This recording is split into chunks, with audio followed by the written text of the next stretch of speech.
In chapter one, we're going to talk about the people and the beliefs of people and the institutions in which we work in government and how we got here. When people try to fix things, they try to solve some major problems. Traditionally, we would have just fought wars, and some dictator would have come in and ruled over us. But we, as society has progressed, thought about different ways in which we could involve people in decision making. So as we try to resolve questions, major questions, using people, and they exert their power, we'd call that politics. So as we influence how the government functions and the policies that it produces, that's really politics. And politics occur as individuals express preferences about what they like and what they don't like. So we have governments at the national level, or the federal level is what we call in the U.S., the state level, the local level, we have school districts, we have water boards, we have all sorts of ways in which we can engage in this process of influencing government. And government is really just a set of rules and institutions or processes that shape how we use or allocate public resources. So ideas really matter. So people matter, but also what they think about. So in the Declaration of Independence, we thought about some things that were really important to every individual. Like every man should be created equal. Their ideas about life, liberty, pursuit of happiness, what people should really believe and do. And we should have governments that would encourage us in that way. Now, we're going to talk about that in other chapters, but really not all men were created equal because women weren't equal and slaves weren't equal and Native Americans weren't even people. So really we have to kind of dig in a little bit deeper to figure out what it means to be an American. We'll deal with that later. But typically, Americans have a shared set of ideas about what it means to be an American. We have some basic beliefs, some customs, traditions, and values that help us understand the relationship between us and our government. And that's called American political culture.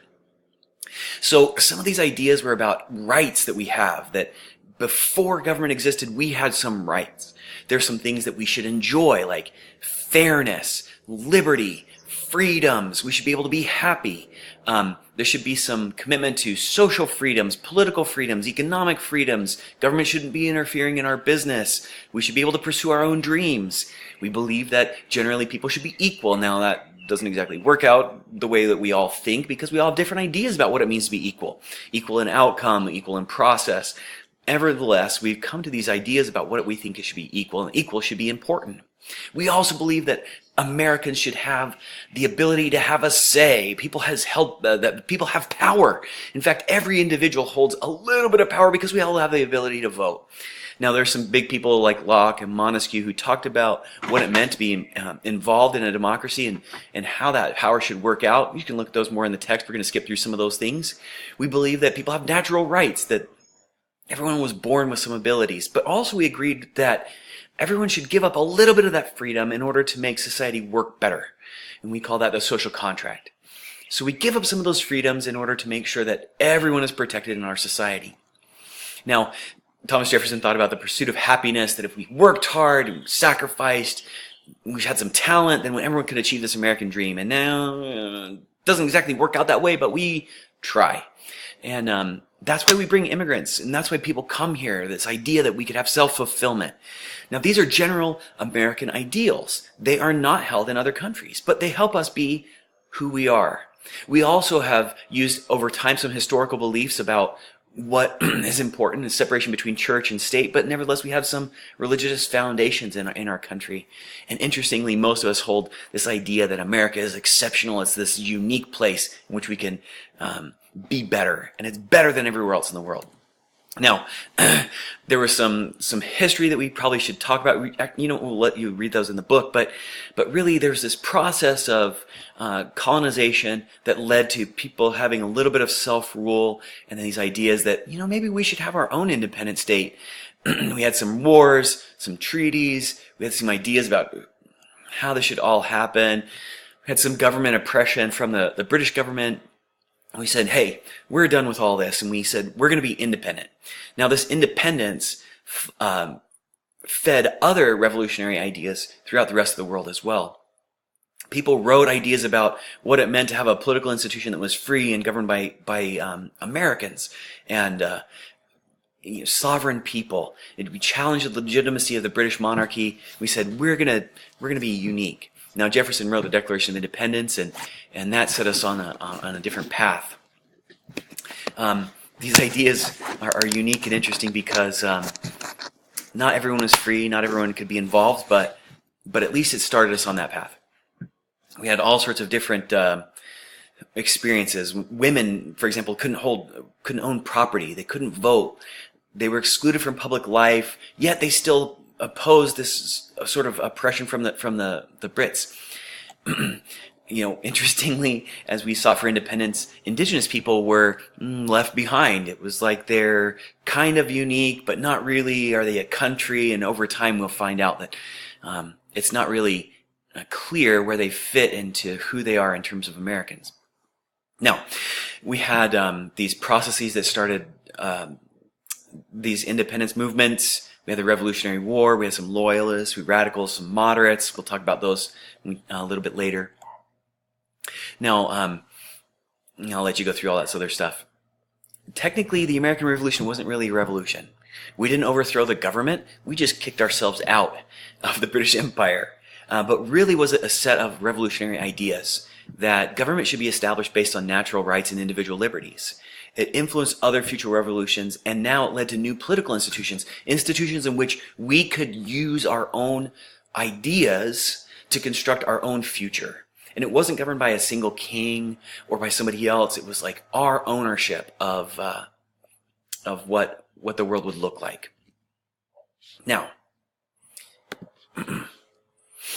institutions, structure, involvement, and how citizens get involved.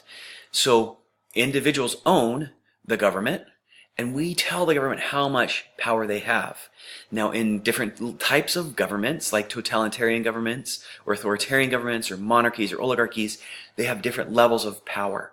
So, for example, totalitarian governments control every facet of our lives. Authoritarian governments give power to a single authority to govern the vast majority of our life. Monarchies have inherited powers like kings and queens, and oligarchies have power consolidated among a small group of powerful elite. Now, we in the U.S. we have a democracy. Now, it's not a direct democracy; it's a representative democracy. Voters select representatives who will vote on policies on behalf of the citizens. A direct democracy, as much as we'd really like it to work, where citizens vote directly on policies, they have some significant problems. For example, citizens are uninformed. Voting actually doesn't tend to produce outcomes that favor all people all the time.